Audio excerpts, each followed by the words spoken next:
Sign here if you exist. The female giant ichneumon wasp flies impressively for her near 8-inch length with a light buoyancy of cottonwood fluff, seemingly without direction, simply aloft. Despite her remarkable size, she is not balky. Her 3-part body makes up only about 3 inches of her total length and is disproportionately slender. Her thorax is connected to her abdomen by a Victorian thin waist.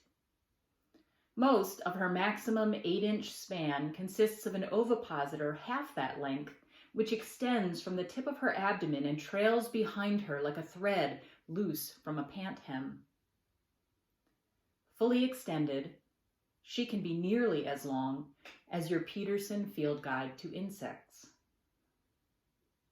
Her overall appearance of fragility, the corseted middle, the filamentous tail, portrays in flight a facade of drifting. But both of the times I have seen a giant ichneumon wasp, she was on a mission, in search of something highly specific. A single species among the 900,000 described species of insects in the world, 91,000 in the United States, 18,000 in Wisconsin, where I observed my second giant ichneumon. To comprehend this statistic, there are many things one needs to know. The definition of an insect, Linnaean taxonomy, the function of zero, the imaginary borders of states and countries. The female ichneumon wasp knows none of this. Yet it can locate a larva of the pigeon horntail, a type of wood wasp whose living body will nourish her developing young, hidden 2 inches deep in the wood of a dead tree in the middle of a forest.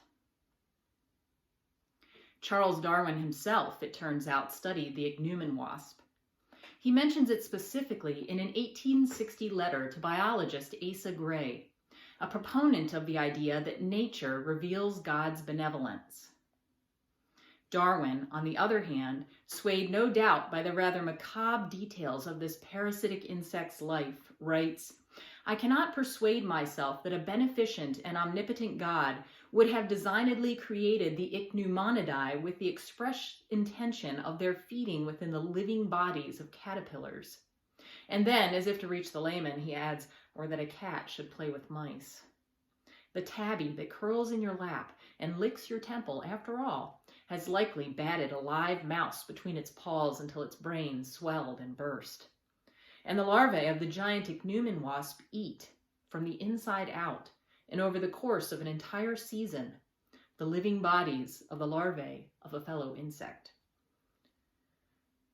Like Darwin, I think I have put to rest my belief in a beneficent and omnipotent God, in any God really. Contrary to what I once believed, it is easy to let go of God, whose essence has never been more than ethereal anyway, expanding like an escaping gas into the corners of whatever church you happen to attend, into the breath of whatever frightened, gracious, or insomnious prayer you found yourself emitting.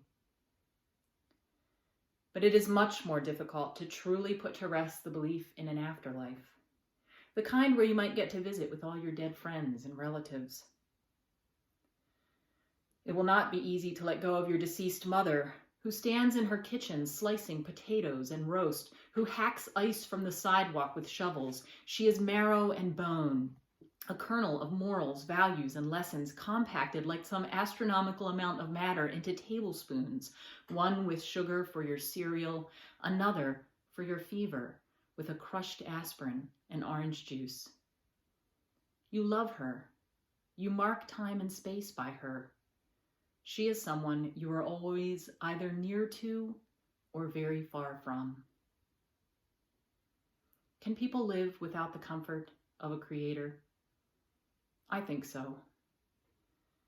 But relinquishing God, the Christian God at least, does not leave everything else intact. A lack of the divine probably means that when you die, what you consider your essence will cease to exist. You will no longer be able to commune with the people you love.